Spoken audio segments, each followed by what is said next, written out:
Thailand और Cambodia के बीच सीमा पर जारी तनावपूर्ण हालात अब खतरनाक मोड़ पर पहुंच गए हैं। कंबोडिया के अधिकारियों ने शनिवार को जानकारी दी कि सीमा पर संघर्ष के चलते 12 नई मौतें हुई हैं।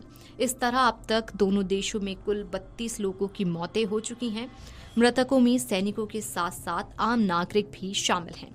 आपको बताते चलें कि थाईलैंड स्थित भारतीय दूतावास ने शुक्रवार को अपने नागरिकों के लिए एक सलाह जारी की, जिसमें भारतीयों से थाईलैंड कंबोडिया सीमा पर जारी संघर्ष के चलते थाईलैंड के 7 प्रांतों की यात्रा करने से बचने की सलाह दी है। भारतीय दूतावास ने एक पोस्ट में लिखा, थाईलैंड कंबोडिया सीमा परिस्थिति को देखते हुए थाईलैंड जाने वाले सभी भारतीय यात्रियों को सलाह दी जाती है कि वे TAT न्यूज रूम सहित थाई अधिकारियों से अपडेट लेते रहें। दूतावास ने थाईलैंड पर्यटन प्राधिकरण द्वारा जारी उन स्थानों की सूची भी पोस्ट की है जहां न जाने की सलाह दी गई है।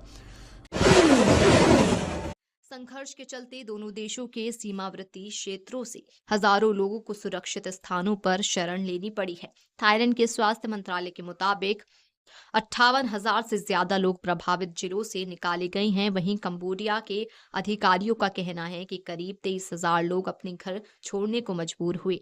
इस बीच संयुक्त राष्ट्र सुरक्षा परिषद ने बंद कमरे में आपात बैठक बुलाई और दोनों पक्षों से संयम बरतने की अपील की। तनाव की शुरुआत मई में हुई थी, जब एक कंबोडियाई सैनिक मारा गया। हाल ही में सीमा पर बारूदी सुरंग फटने से 5 थाई सैनिक घायल हुए, जिससे टकराव और बढ़ गया। इसके बाद थाई सेना ने जवाबी कार्रवाई की और सीमा पर कई स्थानों पर भारी गोलीबारी हुई।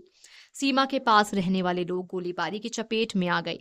सैकड़ों लोगों को अस्थायी शिविरों में शरण लेनी पड़ी। कुछ लोग अपने घरों के पास बंकर बनाकर किसी तरह जान बचा रहे हैं। थाईलैंड के सुरिन जिले में लोगों ने स्कूलों और विश्वविद्यालयों में बनाए गए शिविरों में शरण ली है। दरअसल थाईलैंड ने फैसले के बाद इस मंदिर पर अधिकार छोड़ दिए। हालांकि मंदिर के आसपास के इलाकों को लेकर दोनों देशों में विवाद बना रहा।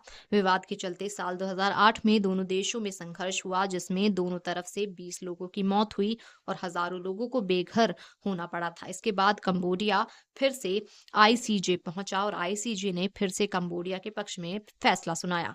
इससे दोनों देशों के बीच तनाव बढ़ गया और दोनों देशों का व्यापार भी बुरी तरह प्रभावित हुआ। इस पूरे घटनाक्रम के बीच कंबोडिया ने अपने यहाँ थाईलैंड की फिल्में और TV शो प्रतिबंधित कर दिए। साथ ही पड़ोसी देश से ईंधन, फल और सब्जियों का आयात बंद कर दिया। इतना ही नहीं, कंबोडिया ने इंटरनेट और ऊर्जा क्षेत्र में भी थाईलैंड का बहिष्कार किया। गुरुवार को तनाव चरम पर पहुंच गया और टकराव शुरू हो गया था।